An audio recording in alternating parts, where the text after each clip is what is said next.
Hey everyone, Richard Metal Fan here, bringing you guys a brand new 2019 album review. And today we're going to be looking into the new album from the band Fit for an Autopsy entitled The Sea of Tragic Beasts, which was released through Nuclear Blast Records.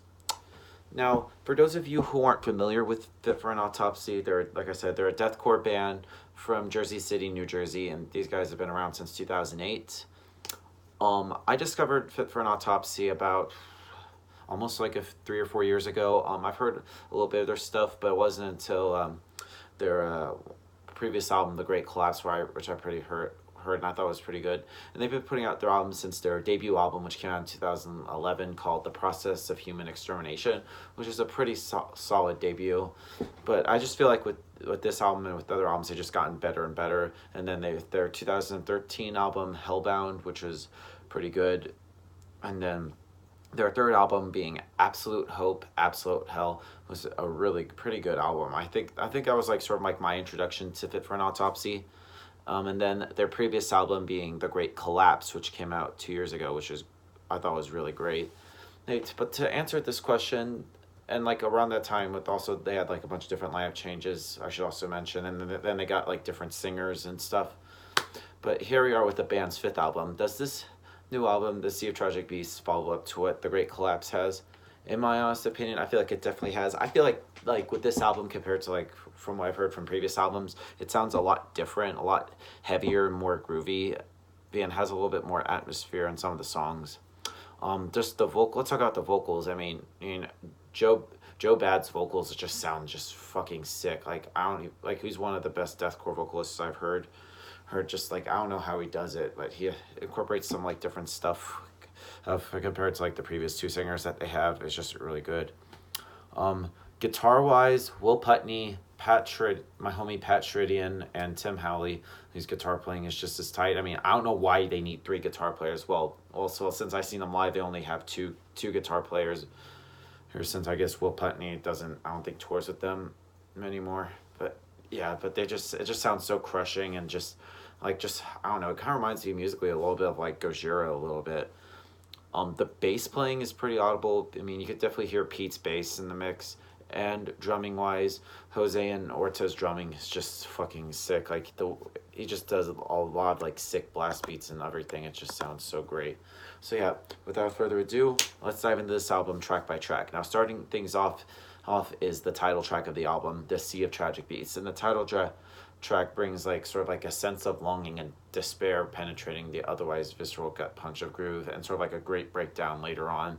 And it also incorporates a little bit of like clean-ish vocals are pretty much showcased in front here, and it comes in like a natural and fitting way, helping to boost the song instead of like providing a more kind of like mainstream appeal. Pretty good way to start off this album. Very interesting song, I should say, to start it off. Next up is No Man Is Without Fear, which pretty much destroys everything in this path. It's earth-moving chugs and surgically precise percussion. It's somewhat hard to put into words that the genius that Will Putney sort of like honed while he's writing this album, but the guy really went onto it.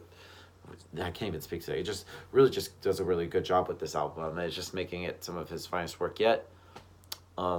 Next song on the album is called Shepherd, and this album is just fucking killer.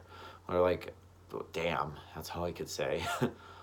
Your Pain Is Mine is very catchy in every sense of the word, with a groove-filled intro and huge choruses, yet it never feels tame or weak. However, the true gem on this song is the enticing build-up bridge and breakdown sections that build real emotion with each bar until it reaches its eventual hard-hitting climax.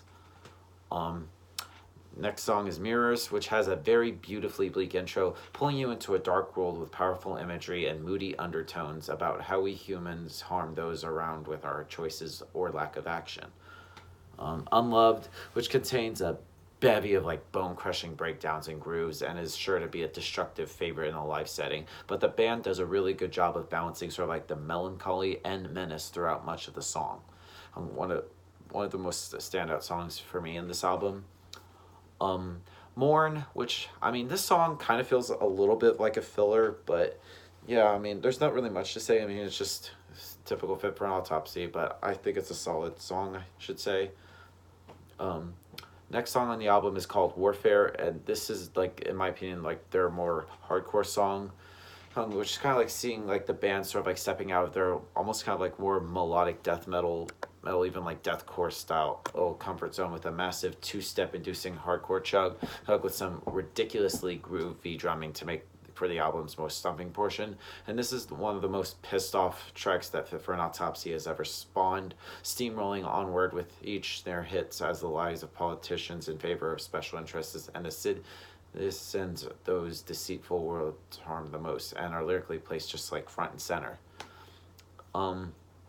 Next song on the album is called Birds of Prey, and it pushes nearly 6 minutes in length, but each measure is intoxicating, causing this beast of the tune to blast in what I just feels like a mere instant. Beginning with a slow burning intro, Birds of Prey quickly blasts off in the chaos with like massive chugging, like almost kind of like Black Mammoth-esque chords, and a world-ending breakdown just completed. And that's not all to say about this track is not only a standout, however, this album, in my opinion, is probably a standout in general.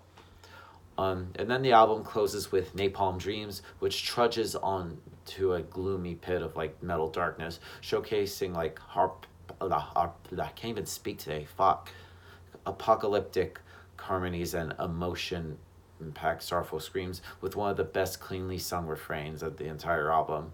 Is like, and all I wanted was a way out, repeated just at the right amount.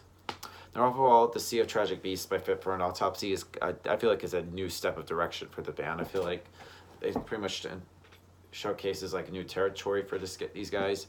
And I'm really looking forward to seeing them actually playing. They're playing here on the 30th in Atlanta, so if anybody's going to that, I'll see you there. So yep, that's my review of the new Fit for an Autopsy, guys. Let me know in the comments what you guys think about it, and I'll see you all in the next video. And as always, keep it metal.